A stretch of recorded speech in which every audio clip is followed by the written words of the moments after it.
주의전에 올라오신 여러분을 주님의 이름으로 환영하고 축복을 드립니다. 유럽에서 실제로 있었던 이야기라고 합니다. 유럽의 어느 수도원에서 일하시는 수녀님이 심장 이식 수술을 받게 되었습니다. 수술이 성공적으로 잘 끝나고 이제 적응 생활을 잘 하고 나서부터 그녀에게 이상한 변화가 있었습니다. 음악 소리만 나면 이상하게 가슴이 뜁니다. 넘쳐오르는 에너지를 주체할 수가 없습니다. 음악 소리에 맞춰서 춤을 추고 싶은 욕망이 불타올랐습니다. 수녀님은 지금까지 춤에 대해서 한 번도 생각해 본 적이 없고 춤도 배워본 적도 없습니다. 그런데 이상하게 그때부터 음악에 맞춰 몸을 맡기게 되었고 장르를 불문하고 춤사위를 아름답게 출 수 있게 되었습니다. 이것은 수녀라는 호칭에 어울리지 않는 행동이라고 여겼기 때문에 때로는 부담으로 다가올 때도 있었습니다. 수녀님은 자신의 삶을 돌아보면서 왜 나에게 이러한 일이 생겼을까 생각해 보았습니다. 심장 이식 수술을 받은 이후에 이런 일들이 나에게 벌어졌구나라는 생각을 하게 됩니다. 그녀는 자신에게 심장을 기증한 사람이 누구인가 알아보기 위해서 백방으로 노력했습니다만 이식자의 신분은 법적으로 공개할 수가 없기 때문에 그에 대해서 알 수가 없었습니다. 그래서 자신의 사정을 병원에 이야기하면서 심장 이식 수술을 해준 그 사람의 직업이라도 알 수 있게 해달라고 간곡히 부탁을 드렸습니다. 그래서 그 이식자의 직업이 프로 댄서였다라는 사실을 알게 되었습니다. 여러분 참 신기하지 않습니까? 우리는 흔히 정신적인 작용은 뇌에서 이루어진다라고 생각합니다. 하지만 한의학에서는 일체의 정신적인 활동은 뇌에서 이루어지는 것이 아니라 심장에서 이루어진다라고 말을 합니다. 수녀님이 이식받은 심장이 타인의 삶을 느낄 수 있고 닮아갈 수도 있다라는 사실을 반증하는 것입니다. 이 많은 심장이야말로 우리의 삶을 대변하는 가장 중요한 핵심 중의 핵심임을 우리에게 말씀해 줍니다. 심장이 뀜으로 말미암아 우리가 살아있음을 느끼게 되고 심장이 두근거림으로 말미암아 내가 그 누군가의 아름다운 교감을 나누고 있구나라는 것을 깨닫게 됩니다. 그리고 제일 먼저 생명의 신호를 보내고 제일 마지막까지 내가 살아있다라는 사실을 인식시켜주는 것이 바로 심장입니다. 심장을 통해서 온몸에 혈액이 공급되고 그 혈액을 통해서 산소가 공급됩니다. 하나님께서도 이러한 심장이 얼마나 중요한가라는 사실을 우리에게 일깨워 주고 있습니다. 예레미야 선지자를 통해서 나 여호와는 심장을 살피시는 분이다라고 말씀하셨고 의인을 시험하기 위해서 심장을 보시는 하나님이라고 선언하셨습니다. 여러분 그렇습니다. 하나님께서는 우리의 심장을 살피시고 우리의 심장을 시험하셔서 우리의 중심이 어디에 있는가라는 사실을 보고 계시다라는 사실, 그만큼 저와 여러분의 심장은 대단히 중요한 것입니다. 우리 인간은 이렇게 소중한 심장을 하나씩 가지고 있습니다. 그런데 여러분, 혹시 여러분 가운데 심장이 2개인 분이 계십니까? 아니, 여러분 가운데 혹시 심장이 2개를 가지고 있는 분이 누구인가를 혹시 알고 계십니까? 제가 금요 성령 기도 시간에 여러분께 여쭈었고 대답을 드렸습니다. 심장을 2개 가지고 있던 여성이 있습니다. 바로 임산부입니다. 임산부는 일정 기간 동안에 심장이 2개인 여인입니다. 여러분의 어머니 그리고 여러분의 아내 또한 한때는 심장이 2이었던 여인입니다. 이 세상의 모든 어머니는 한때 심장을 2개 소유하고 있었던 위대한 여인들입니다. 오늘 본문에 등장하는 여인 또한 심장이 2개였던 여인입니다. 예수님께서 두로와 시돈 지방을 지나가시는 중이었습니다. 그곳에 들어가시다가 한 이방 여인을 만나게 됩니다. 그녀에게는 귀신 들려서 고통받는 한 딸이 있습니다. 예수님에 대한 소문을 듣고 혹시 우리 마을에 지나가신 않으실까 줄곧 지금까지 기다렸습니다. 그런데 그 예수님이 우리 마을을 지나가신다라는 말을 듣자마자 그는 손살나게 한 걸음으로 달려왔습니다. 그런데 많은 사람들이 예수님을 따르는 바람에 예수님 곁에 가기가 용이하지 않습니다. 더욱이 그녀는 예수님을 만나기 위해서는 대단한 용기를 가져야만 합니다. 왜냐하면 그녀는 이방 여인이었기 때문에 그렇습니다. 그럼에도 불구하고 자신의 또 다른 심장을 소유한 딸이 겪는 고통을 생각할 때에 그녀는 가만히 있을 수가 없었습니다. 아니, 그 길밖에 다른 방도가 없습니다. 그래서 그녀는 감히 예수님 앞으로 나아갔고 예수님을 향해서 소리를 쳤습니다. 다윗의 자손이여, 저를 불쌍히 여겨 주십시오. 저를 좀 도와주십시오. 그런데 이게 웬 말입니까? 그렇게 사랑이 많으시다라는 예수님께서 눈길 한번 주지 아니하고 자신의 갈 길로 갑니다. 하지만 그녀는 계속해서 예수님을 따라가서 예수님 앞에 절하면서 간절하게 구합니다. 그랬더니 드디어 예수님께서 말문을 여십니다. 그런데 여인의 기대와는 전혀 다른 기가 막힌 이야기를 하십니다. 나는 유대 나라의 이른 양을 위해서 온 것이지 이방인, 너 같은 이방인을 옮겨서 온 사람이 아니다 라는 말씀을 하십니다. 너무나도 단호하게 말씀하십니다. 하지만 여인은 예수님의 눈길을 바라보면서 더욱더 열심을 냅니다. 저를 도와주십시오. 그러자 예수님은 다시 말을 합니다. 그런데 막말도 이런 막말이 없습니다. 자녀가 먹을 음식을 개에게 주는 것이 마땅치 않다. 하지만 이 여인은 이 막말에 개의치 아니하고 예수님께 재차 다시 한번 간구합니다. 예수님, 당신의 말씀이 옳습니다만 하지만 개들도 제 주인의 상에서 떨어지는 음식을 먹지 않습니까? 저를 좀 도와주십시오. 예수님은 그윽한 눈빛으로 그 여인을 바라보시고는 여자여, 내 믿음이 크도다. 내가 원하는 대로 그렇게 될 것이다 라고 말씀하십니다. 이것이 오늘 본문의 말씀입니다. 여러분, 오늘 우리는 본문의 말씀을 통해서 사랑의 뜨거운 심장을 소유한 한 여인의 모습을 바라보게 됩니다. 그리고 사랑의 뜨거운 심장을 소유한 한 여인을 통해서 들려주시는 사랑의 몸짓을 여러 단계를 통해서 우리는 만날 수가 있습니다. 여러분, 우리의 눈이 볼 수 있는 것은 얼마나 제한적입니까? 너무 큰 것은 볼 수 없습니다. 너무 작은 것도 볼 수 없습니다. 너무 가까이 있어도 너무 멀리 있어도 볼 수가 없습니다. 보이는 것은 제한적입니다. 보이는 것은 전부가 아닙니다. 정작 중요한 것은 대부분이 보이지 않는 것들에 있다라는 사실을 우리는 잘 알고 있습니다. 사람을 사람 되게 하는 것, 신뢰, 희망, 우정, 사랑, 이런 것들은 육신의 눈으로 볼 수가 없습니다. 그중에 특별히 사랑이란 단어는 더욱더 그러합니다. 여기에는 보이지 않는 신비한 능력까지 포함되어져 있습니다.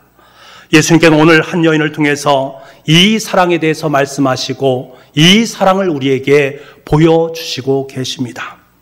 먼저 예수님께서 진정한 사랑은 자신의 존재가 확장되는 것이다 라는 이 사실을 이 여인을 통해서 우리에게 말씀해 주고 있습니다. 우리 22절 말씀을 함께 보겠습니다. 22절입니다. 시작. 가난한 여자 하나가 그 지경에서 나와서 소리질러 이르되 주 다윗의 자손이여 나를 불쌍히 여기소서 내 딸이 흉악하게 귀신 들렸나이다 하되 아멘. 오늘 본문에 나오는 이 여인은 여러분 그녀의 딸에 대한 부분을 그녀 자신으로 말을 하고 있다라는 사실입니다. 한때 자신의 몸에 있던 그 심장이 고통을 당하고 있습니다. 그녀는 예수님 앞에 나와 외칩니다. 나를 불쌍히 여기소서. 나를 1인칭 대명사를 사용하고 있습니다. 그녀는 좀 나의 딸을 긍휼히 여겨 주십시오. 나의 딸을 불쌍히 여겨 주십시오. 내 딸의 형편을 보아주십시오. 이렇게 말하지 않습니다. 나를 불쌍히 여기소서라고 외치고 있습니다. 여러분, 이 여인은 자신의 딸의 문제를 자신의 문제로 지칭하고 있습니다. 1인칭 단수를 사용하면서 고통 중인 딸이 자신과 함께 고통을 받는 것으로 자신 또한 고통을 받는 것으로 동일시하고 있음을 보게 됩니다. 이 여인에게 한때 엄청난 기쁨을 주었던 그 심장이 이제는 아픔과 눈물을 품고 있는 심장으로 변해 있는 그 상황 속에 서 있지 않습니까? 이 여인에게 있어서 딸의 문제는 곧 자신의 문제였고 딸의 고통은 곧 자신의 고통이고 딸의 아픔은 곧 자신의 아픔이었습니다. 자신의 존재가 자기 몸 하나에 국한되는 것이 아니라 사랑을 통해서 자신의 존재가 확장되고 있음을 봅니다. 여러분, 어린 사람일수록 자기밖에 모릅니다. 자기에게 무엇인가 충족되면 그것으로 만족하면서 배시시 웃음을 짓습니다. 어린 신앙도 마찬가지입니다. 자신밖에 모릅니다. 자신이 잘 되면 야, 나 복 많이 받았다라고 말합니다. 아니, 내가 잘해서 이런 복을 받았어 라고 말합니다. 좀 어려움이 처해지면 하나님 때문에 이렇게 어려움이 왔다 라면서 하나님에게 불투정을 합니다. 어찌 보면 어린 모습, 어린 신앙, 어린 아이들은 너무나도 당연한 것처럼 여겨집니다. 어리다는 것은 사랑을 받는 것에만 익숙하다라는 것을 의미합니다. 그렇기 때문에 어린 사람은 늘 자기 중심적이고 자기 존재에 집중을 해야만 합니다. 타인에게는 눈을 돌릴 여력이 없습니다. 그러니 타인에게 자신의 것을 나눌 수 있는 의의도 가질 수 없습니다. 여러분, 우리 역시 진정한 사랑을 모른다면 나 자신 이외에 다른 사람을 사랑할 수 있는 여력조차 가질 수 없습니다. 하지만 진정한 사랑은 자신을 넘어섭니다. 자신의 담론을 넘어서서 더 커다란 세상으로 나아갈 수 있습니다. 타인을 향한 사랑으로 확장되어질 수가 있는 것입니다. 여러분, 그렇습니다. 그리스도 안에서 존재가 확장되면 내 아픔을 뛰어넘어서 타인을 향한 아픔을 바라볼 수 있게 됩니다. 내 아내의 아픔을 볼 수 있고 내 아이의 아픔, 내 동료의 아픔, 내 교회의 아픔을 볼 수가 있습니다. 내 민족의 아픔, 이 시대의 아픔까지 보이기 시작합니다. 그것을 위해서 무릎을 꿇을 수 있고 그를 위해서 기도할 수 있습니다. 내 삶의 자리가 확장되는 것입니다. 그래서 그들의 일이 단순히 그들의 일이 아니라 나의 일이 되고 우리의 일이 되는 것입니다. 사랑하는 사람만이 알 수가 있습니다. 여러분, 진정한 사랑은 여러분의 삶의 자리, 여러분의 존재를 더욱더 확장시켜 나갑니다. 저와 여러분의 삶 가운데 진정한 사랑으로 말미암아 나를 넘어서서 타인을 사랑하는 마음까지 확장되어질 수 있기를 간절히 소망합니다. 나만 우리만에서 벗어나서 타인을 바라보고 타인을 섬길 수 있는 은혜가 우리 가운데 있기를 간절히 소망합니다. 두 번째로, 주님은 진정 사랑을 가진 사람만이 그 존재가 낮아질 수 있다라는 사실을 여인을 통해서 말씀해 주십니다. 여러분, 여인이 예수님 앞에 나와서 부르짖는 그 부르짖음의 소리를 잘 들어보십시오. 여인의 부르짖음에 예수님께서 어떻게 응답을 하시고 있는가? 처음에는 23절 전반부를 보게 되면 예수는 한 말씀도 대답하지 아니하시고 한 말씀도 말씀하지 아니하시고 침묵을 지키셨다라는 것입니다. 침묵으로 응대하십니다. 두 번째는 24절 말씀입니다. 예수께서 대답하여 이르시되 나는 이스라엘 집에 잃어버린 양 외에는 다른 데로 보내심을 받지 아니하였노라 하시니, 두 번째 응답은 뭡니까? 거절입니다. 침묵하시고 이제 거절까지 하십니다. 그리고 세 번째 반응은 가히 충격적인 반응입니다. 25절에서부터 27절까지 예수님과 여인과 나눈 대화의 내용입니다. 우리 함께 그 대화를 읽어보도록 하겠습니다. 같이 읽겠습니다. 시작.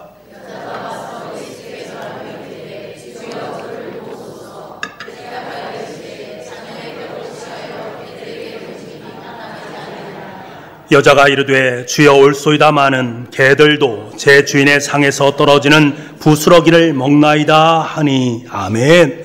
세 번째 반응은 자녀의 떡을 쥐에서 개들에게 던짐이 마땅하지 아니하다라고 이 말씀을 하고 계십니다. 다시 말하면 그 여인에게 상처를 안겨주는 말씀을 하고 있습니다. 막말을 하고 있는 것입니다. 지금 예수님께서는 가난한 여인을 개로 취급하면서 말씀을 하고 있습니다. 어떻게 사랑이 많으신 예수님께서 이러한 말씀을 하셨을까? 참 의아스럽습니다. 하지만 그녀의 반응을 보십시오. 주여 올소이다마는 개들도 제 주인의 상에서 떨어지는 부스러기를 먹나이다 라고 고백하면서, 그렇습니다, 당신이 말씀하는 개 제가 바로 개 같은 존재입니다 라고 고백을 하고 있습니다. 왜 그렇습니까? 딸을 향한 사랑 앞에서 자신의 존재가 뭐 그리 중요하겠습니까? 딸의 아픔, 딸의 고통, 그 모든 것 마음에 품으니, 가슴으로 품으니 그것이 사랑으로 변화되고 자신의 존재가 어떻게 되든 그것은 아무런 상관이 없습니다. 그녀의 심장은 낮아질 대로 낮아진 상태입니다. 그런데 여러분, 낮아진 그의 심장은 어떻게 됩니까? 이 낮아진 심장 그것을 주님은 바라보십니다. 딸의 고통을 심장에 담아 낮아질 대로 낮아진 그 심장을 예수님께서는 바라보셨습니다. 그리고 예수님께서는 그 낮아진 심장을 높여주십니다. 그에게 칭찬을 하십니다. 딸을 향한 뜨거운 심장은 겉보기에는 낮아진 것 같지만 딸을 향한 사랑으로 말미암아 그 누구도 볼 수 없는 높은 자존감을 품게 됩니다. 여러분, 우리가 받은 대부분의 상처는 말을 통해서 상처를 받습니다. 말 때문에 우리는 상처받고요. 말 때문에 가슴 아프고요. 말 때문에 잠 못 이룰 때가 참 많이 있습니다. 10년 서로 사랑한다고 함께 고백하지만 사실은 말 때문에 상처받고 쉽게 헤어지는 것이 우리 인생입니다. 분열의 시작, 분쟁의 시작은 언제나 말에서부터 시작됩니다. 그런데 여러분, 참 사랑을 소유한 사람은, 예수 그리스도의 참 사랑을 아는 사람은 그 말의 횡포에서부터 의연해질 수가 있습니다. 예수님 주변에 늘 예수님을 비하하려는 말들이 떠돌고 있었습니다. 얼마나 예수님을 조롱했는지 우리는 잘 알고 있지 않습니까? 수없이 많은 사람들이 예수님께 좋은 이야기를 한 것이 아니라 끊임없이 예수님을 비방했습니다. 심지어 예수님은 바알세불이라는 말까지 들었습니다.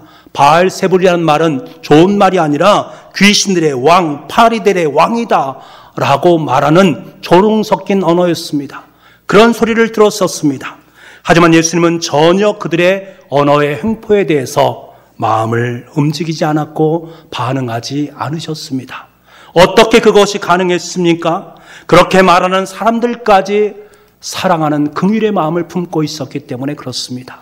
말하는 그 장본인들을 바라보면서 아픈 마음을 품으셨다라는 사실입니다. 그렇게 되어지는 그 말이 무슨 소용이 있겠습니까? 그 말 앞에서 의연할 수 있었습니다. 여러분, 가나안 여인은 참 사랑의 심장을 소유했기 때문에 모든 말의 횡포로부터 벗어날 수 있는 강한 자가 되었습니다.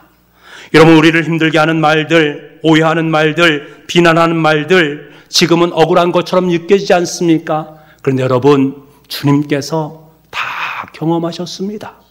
우리가 듣는 모든 말들, 주님께서는 그것보다 더한 것들을 이미 들으셨습니다. 그 들으신 예수님께서는 저와 여러분에게 말씀하십니다. 이런 것들 별것 아니야. 너의 심장이 나를 향한 마음으로 가득 차 있으면 도리어 그 속에서 더욱 강한 나의 사랑을 느낄 수 있어. 그 사랑이 너의 삶 속에 있으니 그것에 대해서 너무 마음을 두지 마라고 말씀하시는 주님의 음성을 듣게 됩니다. 그래서 사도 바울은 이렇게 고백한 것 아닙니까? 약할 때가 곧 강함이라 라고 말합니다. 그렇습니다. 약한 것 같이 낮아진 심장이지만 그 낮아지고 낮아진 약한 심장이 강한 심장이 되었다라는 것입니다. 약함 속에 소망을 본 것입니다. 왜? 그 속에 강한 사랑이 깃들여 있기 때문에 그렇습니다. 이것이 바로 기독교의 정수입니다. 저와 여러분의 삶 가운데 이 낮아짐의 심장을 품을 수 있기를 간절히 소망합니다. 그 누군가로 말미암아 낮아진 나의 심장을 통해서 그 누군가의 생명을 살릴 수 있는 은혜가 있다면 우리 모두 낮아짐의 심장으로 이 땅의 삶을 살아갈 수 있기를 간절히 소망합니다. 세 번째로 주님은 이 여인을 통해 진정한 사랑은 두려움에서 벗어날 수 있다라는 사실을 너무나도 확연하게 보여주고 계십니다. 28절 말씀 우리 함께 읽겠습니다. 28절입니다. 시작. 이에 예수께서 대답하여 이르시되 여자여 내 믿음이 크도다. 내 소원대로 되리라 하시니 그때로부터 그의 딸이 나으니라. 아멘. 예수님의 마지막 치유 선언이 있기까지 이 가련한 여인은 두려움 가운데 휩싸일 수밖에 없습니다. 예수님에게로 나오는 데 있어서 얼마나 큰 두려움이 있겠습니까? 대단한 용기가 필요했습니다. 우리말 성경에는 그저 가난한 여자 하나가 나와서라고 표현되어 있지만 헬라어 성경에 보게 되면 보라, 이두라는 말이 앞서 있습니다. 다시 한번 정확히 번역하면 그런데 보라, 한 가난한 여자가, 지금 사람들에게 이야기를 하고 있습니다. 한 가난한 여인이 오고 있는 그 모습을 보면서 보라, 어떻게 저 여인이 예수님께로 나아갈 수 있느냐? 그 여인은 이방 사람 아니냐? 유대 사람인 예수님에게 나올 수 없는데 어떻게 나오고 있느냐? 모든 사람들이 그 여인을 바라보고 있는 것을 강조하고 있는 것입니다. 그 앞을 나아가는 그 여인의 모습, 다른 사람이 다 바라보는 그 여인의 모습, 얼마나 두려움에 휩싸였겠는가. 그리고 주님께서는 그녀에게 좋은 말을 해줬습니까? 침묵하고 거절하고 부정적 응대에 대해서 얼마나 절망스러웠겠습니까? 두려움이 휩싸인 그녀의 모습을 우리는 만나게 되지 않습니까? 그러나 딸에 대한 사랑이 그녀로 하여금 두려움에서 벗어날 수 있는 용기, 어떤 상황에도 굴하지 않는 뜨거운 심장을 갖게 했습니다. 여러분, 우리는 삶의 자리에서 정직하고 진실하게 사는 것 얼마나 어렵습니까? 세상 정직하게 살면 안 돼, 진실하면 살면 안 돼 라고 어른들은 말씀하곤 하지 않습니까? 때로는 정직함을 추구하는 자신이 너무나도 바보스러울 때가 있습니다. 진실되게 행한 것이 웃음거리가 되고 조롱거리가 되는 모습들을 종종 만나게 됩니다. 그렇기 때문에 정직하게 살라, 진실하게 살라라고 말씀하시는 주님의 말씀이 무색해질 때가 참 많이 있습니다. 그럴 때마다 우리는 그럼에도 불구하고 주님의 사람이 있기에 진실되고 정직하게 살기 위해서 몸부림을 치지 않습니까? 그러기 위해서 우리에게 그 몸부림을 칠 수 있는 불을 지필 동력이 필요하다라는 사실입니다. 여러분, 그 동력이 무엇입니까? 바로 사랑의 심장입니다. 주님의 사랑의 심장을 내 삶 속에 품게 되면 더 이상 우리의 삶 속에는 두려움이 없어집니다. 사라지게 되어 있습니다. 바울은 빌립보서 1장 8절 말씀을 통해서 자신의 빌립보 교인들에게 예수 그리스도의 심장으로 너희를 사랑한다라고 고백하고 있습니다. 여러분, 인류 역사상 가장 뜨거운 심장은 바로 예수 그리스도의 심장인 줄 믿습니다. 예수 그리스도야말로 2000년 동안, 아니 앞으로도 영원히 우리와 함께 하실 사랑의 심장인 줄 믿습니다. 우리를 사랑하기 때문에 자기를 비워서 종의 형체를 가지셨습니다. 또 그 절대적인 사랑을 십자가를 통해서 너무나도 선명하게 우리에게 보여주셨습니다. 그 십자가에 달리신 예수님의 사랑의 심장을 경험한 사람은 누구나 마음속에 두려움을 품는 것이 아니라 감격과 기쁨과 감사를 품고 이 땅의 삶을 살게 됩니다. 여러분, 제자들의 모습을 보십시오. 그들은 예수님의 붙잡히심과 죽음 앞에서 모두 뿔뿔이 흩어져 도망을 쳤습니다. 하지만 예수님의 십자가 사건을 경험한 이후에 그들은 다시금 예수님 앞으로 나오게 됩니다. 그들에겐 도무지 두려움을 찾아볼 수가 없습니다. 그들은 두려움 앞에서 도리어 자신의 목숨을 내어놓고 예수 그리스도의 십자가만을 자랑하기 시작합니다. 왜 이런 일이 일어나는가?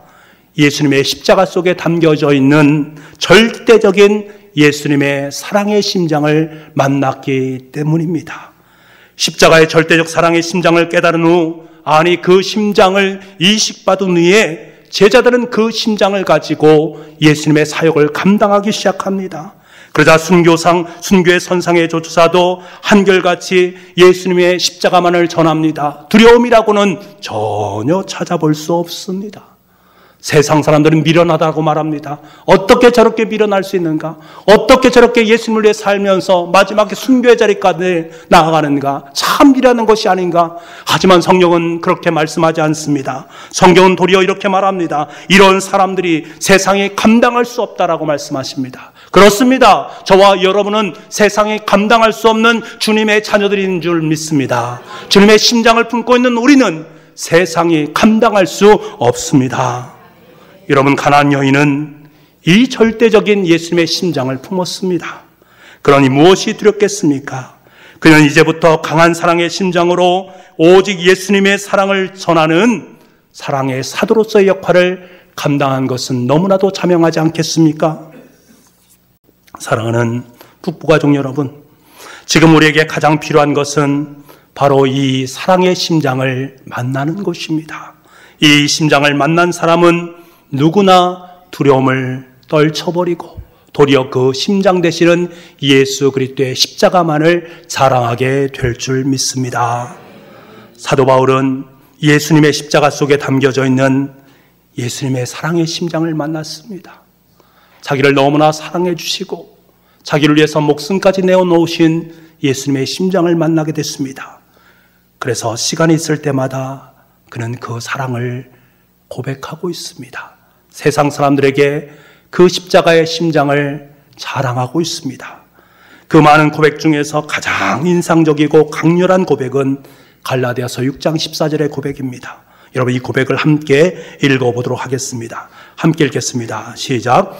그러나 내게는 우리 주 예수 그리스도의 십자가 외에 결코 자랑할 것이 없으니 그리스도로 말미암아 세상이 나를 대하여 십자가에 못 박히고 내가 또한 세상을 대하여 그러하니라. 아멘. 무슨 말인가 잘 이해가 되지 않지요? 세 번역으로 다시 한번 읽어드리겠습니다. 그런데 내게는 우리 주 예수 그리스도의 십자가 밖에는 자랑할 것이 아무것도 없습니다. 그리스도로 말미암아 내 쪽에서 보면 세상이 죽었고 세상 쪽에서 보면 내가 죽었습니다. 여러분, 사도 바울이 이 고백할 당시의 십자가는 정말로 치욕스러운 것이었습니다. 너무나도 부끄러운 것이었습니다. 그래서 입술로 십자가에 대해서 말하는 것을 별로 좋아하지 않았습니다. 금기시했습니다. 그럼에도 불구하고 이러한 상황 속에서 사도 바울은 무엇이라고 말합니까? 모든 사람들이 부끄럽게 느끼고 있고 모든 사람들이 다 싫어하고 있는 그 십자가를, 아니 그 십자가만을 자랑하겠다라고 고백하고 있습니다. 여러분, 사도 바울이 어떤 사람입니까? 예수를 만나기 전에 그런 세상의 것들을 자랑했던 인물 아니겠습니까? 세상 사람들이 자랑하는 바리새인 중에 바리새인, 당대 최고의 학부인 가말리엘 문화생, 예수님을 믿는 무리들을 쫓아서 처단하는 대장, 이러한 역할들, 세상 사람들은 그러한 모습을 바라보면서 야, 사도 바울이 정말 부럽다. 얼마나 멋진 인생을 살아가고 있는가, 그렇게 말을 하고 있습니다. 그때 사도 바울도 어깨를 으쓱이면서 그래, 나의 이 모든 것이 얼마나 자랑스러운가, 나의 이 모든 것이 얼마나 자랑스러운가 고백했던 인물입니다. 하지만 주님의 십자가를 경험한 후에 이 모든 것을 배설물로 여겼습니다. 왜요? 너무나 부끄러웠기 때문에 그렇습니다. 자신이 자랑했던 것들이 얼마나 부끄러운 것인가를 그는 알았기 때문에 그렇습니다. 무엇 때문입니까? 그가 남들이 다 부끄러워하는 십자가 외에는 결코 자랑하지 않겠다라고 말하는 그 이유가 무엇입니까? 자신이 그 십자가를 통해서 구원을 받았기 때문에 그렇습니다. 그 십자가 속에 담겨져 있는 예수 그리스도의 사랑의 심장을 만나자마자 그 십자가 속에 있는 구원의 역사 앞에 그는 고꾸라질 수밖에 없었던 것입니다. 내 것이 자랑될 것이 아니라 이 주님의 십자가가 자랑될 수 없다라는 사실을 그는 알았기 때문에 그렇습니다. 그때부터 이 바울의 심장이 뛰기 시작한 것입니다. 냉랭했던 그의 가슴 속에 예수 그리스도의 십자가가 살아서 요동치기 시작했습니다. 그때부터 그는 오직 예수 그리스도의 십자가만을 자랑하는 인생이 되었습니다. 사랑하는 여러분, 하나님께서는 오직 이 사랑의 십자가만을 통해서 우리를 구원하셨고 다른 사람들도 구원하고 계십니다. 인간을 구원하는 하나님의 방법은 오직 십자가 하나뿐입니다. 우리가 구원받았다라는 것은 바로 이 십자가를 통해서 예수 그리스도의 사랑의 심장을 이식받았다라는 것을 의미합니다. 복음성가 중에서 이런 복음성가 있지 않습니까? 보혈을 지나 하나님 품으로, 보혈을 지나 아버지 품으로, 보혈을 지나 하나님 품으로 한 걸음씩 나아가네. 존귀한 주 보혈이 내 영을 새롭게 하네. 존귀한 주 보혈이 내 영을 새롭게 하네. 여러분, 그렇습니다. 보혈의 십자가를 지날 때에 비로소 우리의 영이 새로워질 수가 있습니다. 우리의 영이 새롭게 된다는 것은 다른 것이 아닙니다. 주님의 사랑의 심장을 이식받는 것을 의미합니다. 그때부터 내 영은 새로워집니다. 그때부터 내 인생은 새로워집니다. 내 자랑거리가 바뀌게 됩니다. 세상을 향한 자랑거리가 아니라 오직 예수 그리스도 십자가를 자랑하는 능력의 인생으로 변화되게 되는 것을 의미합니다. 인생이 바뀌는 것입니다. 사랑하는 여러분, 예수 그리스도를 영접하는 순간 예수님의 심장이 저와 여러분에게 이식되어진 줄 믿습니다. 여러분, 그런데 그 심장이 힘차게 뛰고 있는 분이 있는 반면에 그저 냉랭하게 가까스로 호흡만 하고 계신 분이 계시다라는 것입니다. 여러분의 심장은 어떠합니까? 뛰고 있습니까? 강력하게 뛰고 있습니까? 아니면 여전히 냉랭한 모습으로 겨우 명맥만 유지하고 있습니까? 여러분의 심장은 안전하십니까? 예수님의 십자가를 경험하면 우리는 뜨거운 심장을 갖게 됩니다. 자기밖에 모르던 사람에서 타인이 내가 되는 존재의 확장을 경험하게 됩니다. 상처받지 않는 높은 자존감의 심장을 소유하게 됩니다. 두려움이 없이 위대한 사랑의 심장으로 그의 삶의 자리가 바뀌게 되어 있습니다. 이 심장을 소유한 사람은 그 심장의 주인이신 예수 그리스도, 그분의 십자가만을 자랑스럽게 여기면서 세상에 그 십자가를 선포하게 되어집니다. 여러분, 우린 이미 하나의 심장을 갖고 있습니다. 그리고 하나님께서는 저와 여러분에게 또 다른 하나의 심장을 허락해 주셨습니다. 그것은 바로 예수 그리스도의 십자가의 심장입니다. 그 위에 담겨져 있는 사랑의 십자가를 이미 우리는 품고 있습니다. 그렇기 때문에 우리의 심장은 그리스도의 심장이 되어서 주님께서 오시는 그날까지 계속해서 힘차게 요동치게 될 줄 믿습니다. 사랑하는 부부가족 여러분, 여러분은 뜨거운 심장을 가지셨습니까? 여러분은 뜨거운 사랑의 십자가를 가슴에 품으셨습니까? 사순절 절기에 그 십자가의 사랑의 심장을 품고 뜨겁게 주님만을 자랑하고 주님의 십자가만을 선포할 수 있는 저와 여러분의 귀한 생이 될 수 있기를 간절히 소망합니다. 기도하겠습니다. 아버지 하나님, 참으로 감사합니다. 우리에게 소중한 심장을 허락하시고 그보다 더 소중한 그리스도의 십자가의 사랑의 심장을 허락해 주시니 너무나 감사합니다. 우리가 살아가는 모든 날 동안에 예수 그리스도의 심장으로 말미암아 그것이 힘차게 요동쳐서 그 주님의 사랑을 온 세상에 선포할 수 있는 우리 모두가 될 수 있도록 주님 역사하여 주옵소서. 사순절 절기에 그리스도의 사랑의 심장을 품고 뜨겁게 주님만을 자랑하는 복된 주의 자녀들 될 수 있도록 우리의 삶을 주님께서 기억하여 주시고 인도하여 주옵소서. 모든 말씀을 예수님의 이름으로 기도하옵나이다.